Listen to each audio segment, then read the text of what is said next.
LIC की बर्बादी पर संसद में मचा संग्राम। विपक्ष ने सरकार को घेरा, संसद में पूछा सवाल। अडानी के मुद्दे पर देश में मचा कोहराम। हिंडनबर्ग के खुलासे के बाद अडानी ग्रुप के डूबने का सिलसिला लगातार जारी है। अडानी ग्रुप के सारे शेयर औंधे मुंह गिर रहे हैं, लेकिन अब देश में अडानी से ज्यादा हंगामा एलआईसी को लेकर हो रहा है। कांग्रेस ने विपक्ष को साथ लेकर संसद के दोनों सदनों में एलआईसी की बर्बादी का मुद्दा उठाकर जमकर हंगामा किया। पूरा विपक्ष लामबंद हो गया। हिंडनबर्ग के खुलासे की जेपीसी जांच होनी चाहिए। इतना ही नहीं, एलआईसी और एसबीआई जैसे सरकारी उपक्रमों, अडानी ग्रुप के इन्वेस्टमेंट और कर्जों की भी जांच की मांग की जाने लगी। आज करोड़ों लोगों का पैसा एलआईसी में है, एक जिसको बहुत सी रेपुटेड इंस्टीट्यूशन है और सभी लोग, करोड़ों लोग उसमें इन्वेस्टमेंट करते हैं, पॉलिसी देते हैं, बच्चों के पढ़ाई के साथ वो लाइफ इंश्योरेंस भी करवा लेते हैं। तो ऐसे करोड़ों लोगों से संबंधित इंस्टीट्यूशन का पैसा आज बर्बाद हो रहा है। और दूसरी तरफ जो बैंक है एसबीआई और दूसरे नेशनलाइज्ड बैंक्स हो, उसमें भी गरीब लोग अपना पैसा रखते हैं और वो पैसा भी आज हर जगह डिस्ट्रीब्यूट किया जा रहा है, चंद कंपनियों को दिया जा रहा है। और उस कंपनी के बारे में इंटरनेशनली एक रिपोर्ट जो बाहर आई यूएस की कंपनी, एक हिंडनबर्ग जो रिसर्च इंस्टीट्यूट है, उसने बाहर निकाला है। अब जब निकालते ही देश के अंदर जितने भी ये जिस कंपनी को इन्होंने पैसे दिए थे, उस कंपनी के शेयर्स तो इतने गिर गए कि बहुत से लोगों को मूर्छा आया वहीं गिरे सुनते ही। ऐसी स्थिति देश का ये सरकार ने बना के रखा है। और ये कौन कंपनी के मालिक है आपको तो मालूम है।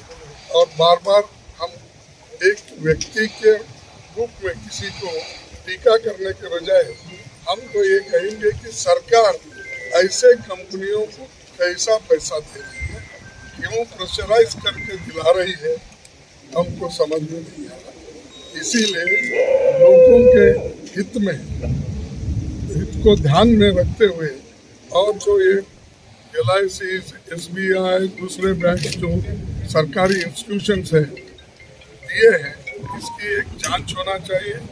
इसके लिए हम इस चर्चा में डिमांड करना चाहते हैं, या तो ज्वाइंट पार्लियामेंट्री कमेटी हो या सुप्रीम कोर्ट के जो चीफ जस्टिस है उनके नेतृत्व में इसकी इंक्वायरी हो और डे टू डे रिपोर्ट भी जनता के सामने रखे, उसका प्रोग्रेस क्या है और किस ढंग से ये इंक्वायरी चल रही, इसका एक ट्रांसपेरेंसी उसमें आती है और लोगों को भी मालूम होता है कि उनके पैसा, उनका इन्वेस्टमेंट और उनके जो कमाई कहाँ गई, कहाँ तक रही, कहाँ तक बच गई, इसका भी उनको एक विश्वास मिलता है। नहीं तो सारे लोगों का, इस देश के जो भी जितने भी करोड़ों पॉलिसी होल्डर्स हैं या बैंक में डिपॉजिट रखने वाले, उनका विश्वास बैंकों पे से उठ जाता है, एलआईसी से उठ जाता है। तो इसीलिए लोगों के हित में हम ये काम कर रहे हैं और हमारा डिमांड यही है, चर्चा करो। और हमारी मांग ये है कि या तो ज्वाइंट पार्लियामेंट्री कमेटी बनाओ और इसकी इंक्वायरी, या नहीं है तो सुप्रीम कोर्ट के चीफ जस्टिस के नेतृत्व में कमेटी बनाकर इसको इंक्वायरी कराइए और डे टू डे रिपोर्ट बाहर करते हैं। यही हमारा डिमांड है। एलआईसी और एसबीआई जैसे सरकारी पीएसयू की बर्बादी का मुद्दा पूरा विपक्ष उठा रहा है, लेकिन सरकार मौन है। सदन में चर्चा के लिए सरकार तैयार नहीं। ऐसे में सवाल उठ रहा है, क्या वाकई में एलआईसी डूब रहा है? क्या एसबीआई बर्बाद होने जा रहा है? क्या सरकारी पीएसयू दिवालिया होने जा रहा है? अडानी के खिलाफ केवल विपक्ष लामबंद नहीं है, बल्कि सरकार को घेरने का काम अब बीजेपी के अपने घर में भी होने लगा है। बीजेपी के पूर्व राज्यसभा सांसद और जाने माने वकील सुब्रमण्यम स्वामी ने ट्विटर पर सरकार को जमकर घेरा और कहा, सरकार को अगर अपनी साख बचानी है तो निगेटिव पेमेंट के लिए अडानी की संपूर्ण संपत्तियों का राष्ट्रीयकरण करें और बाद में संपत्तियों की नीलामी करें।